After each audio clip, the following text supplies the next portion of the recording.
ఈ రంగుల లోకాన్ని చూసి, మాయా లోకాన్ని చూసి మోసపోకండి. 3 నాళ్ళ ముచ్చట, 60-70 ఏళ్ళ జీవితం. నువ్వు 40 ఏళ్ళు బ్రతికావంటే 50వ సంవత్సరం నుంచి నీ శరీరం అంతా ఆయాసం, దుఃఖం, నొప్పులు, రోగాలు, బాధలు, కన్నీళ్లు, వేదనలు, ఏమీ లేదండి లోకం.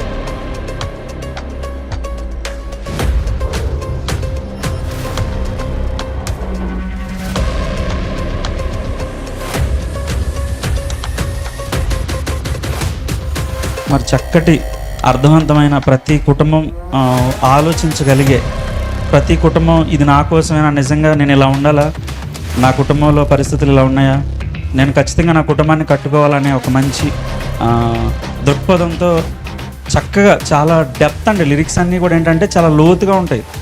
మనం మనసు పెట్టి ప్రతి లైన్ని ఆలోచించాల్సిన అవసరం ఉంది.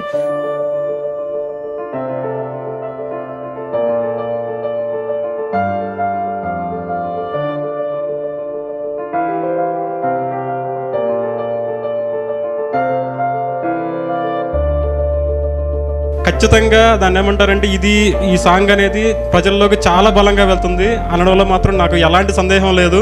మొదటి సాంగ్ హిట్, రెండో సాంగ్ సూపర్ హిట్, ఇది బ్లాక్ బస్టర్ అవుతుంది. మనం లోక మాటలో చెప్పుకోవాలంటే ఇది అంత గొప్పగా వెళ్తుందని చెప్పేసి నాకైతే ఖచ్చితంగా గట్టి నమ్మకం ఉంది.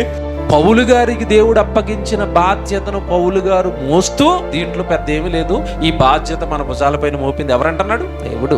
మరి ఇప్పుడు పౌలు గారి మీదే సువార్త భారం ఉందా, మన మీద లేదా? మీరు చెప్పండి. ఇక్కడ కూర్చున్న వాళ్ళు, మిమ్మల్ని రక్షించుకున్నాడు కదా, మిమ్మల్ని తన చెంతకు చేర్చుకున్నాడు కదా, మీ పాపాలు కడిగాడు కదా, తండ్రి అని పిలుచుకునే భాగ్యం మనందరికీ ఇచ్చాడు కదండి. మన మీద ఈ భారం లేదా, మన మీద ఈ బాధ్యత లేదా? మీరు ఆలోచించండి.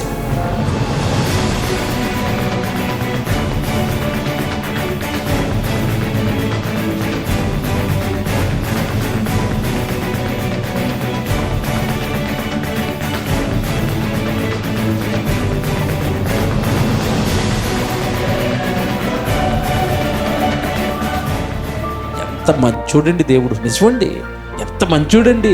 ఆయనలో ఉన్న దీర్ఘశాంతం ఏంటండి, ఆయనలో ఉన్న ఓపిక ఏంటండి, మార్చుకోవాలని ఆయనలో ఉన్న తపనేంటండి.